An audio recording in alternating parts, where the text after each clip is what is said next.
జీవన తరంగాలు, ఇవే ఇవే జీవన తరంగాలు, జీవన తరంగాలు.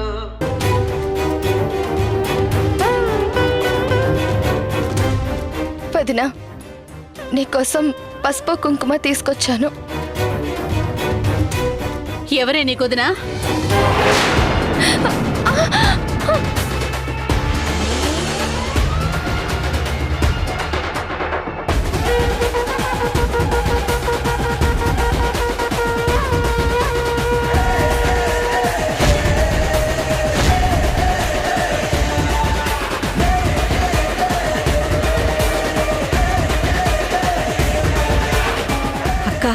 కోపంతో నువ్వు ఎగరగొట్టినా ఆ దేవుడు చీర పసుపు కుంకుమ నేలపాలు కాకుండా దీపకే దక్కేలా చేశాడు.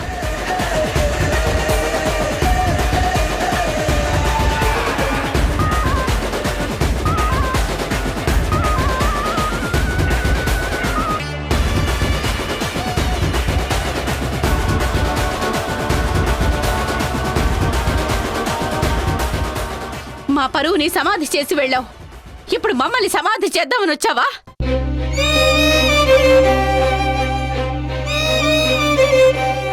మా కూతురు ఎప్పుడో చచ్చిపోయిందని మనసులోనే పిండం పెట్టుకున్నాం. మళ్ళీ ఎందుకొచ్చావు? నీ దరిద్రపు మొహాన్ని చూస్తే నా కోడలికి తన కడుపులో ఉన్న బిడ్డకి అరిష్టం పట్టుకుంటుందే. పోవే ఇక్కడి నుంచి.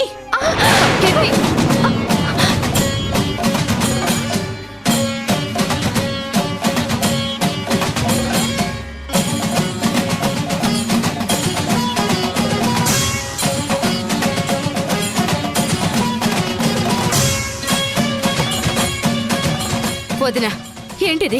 వద్దు, వరసలు పెట్టి పిలవద్దు.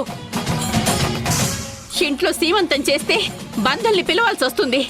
వాళ్ళు వస్తే దీని గురించి గుచ్చి గుచ్చి అడుగుతుంటే తల వంచుకోవాల్సి వస్తుందని సమాధానం చెప్పలేక ఆ ధైర్యం లేకే ఇక్కడ పెట్టుకున్నాం.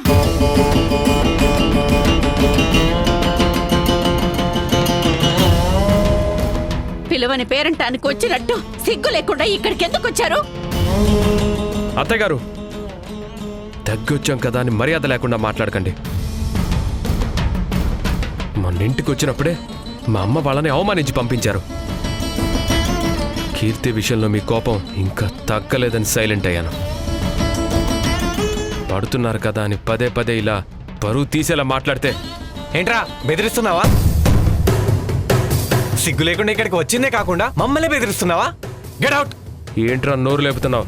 రారా చూసుకుందాం. రారా. ఆదర్శ్, ఆదర్శ్ వద్దు, గొడవ పెట్టుకోవద్దు. ఆదర్శ్, నువ్వు సైలెంట్ గా ఉండు, నేను మాట్లాడతాను కదా.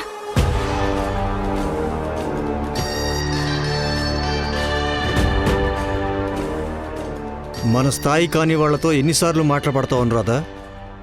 మనం కూడా ఉప్పు కారం తింటున్నాం కదా, పౌరుషం రాదా? మీ పౌరుషం బజార్లో చూపించుకోండి, మా దగ్గర చూపిస్తే మాత్రం ఇంటికి ఒక్కడు కూడా వెళ్ళాడు. మర్యాదగా పోండి.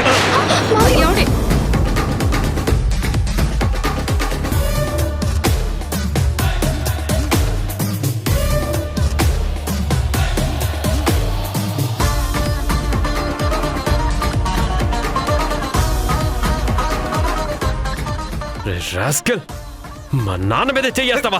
ఏంట్రా? ఆదర్శ్ ప్లీజ్, నీకు దండం పెడతాను, వదిలే. నీ గొడవలొద్దు ప్లీజ్. ఆదర్శ్ వదిలే.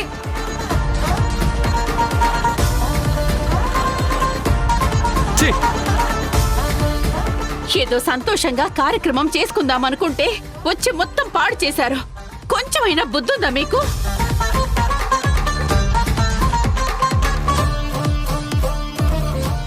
ఒంటి మీదకి వయసు వస్తే సరిపోదు, తూ అన్న చోటుకి వెళ్ళకూడదు అన్న జ్ఞానం కూడా లేదు.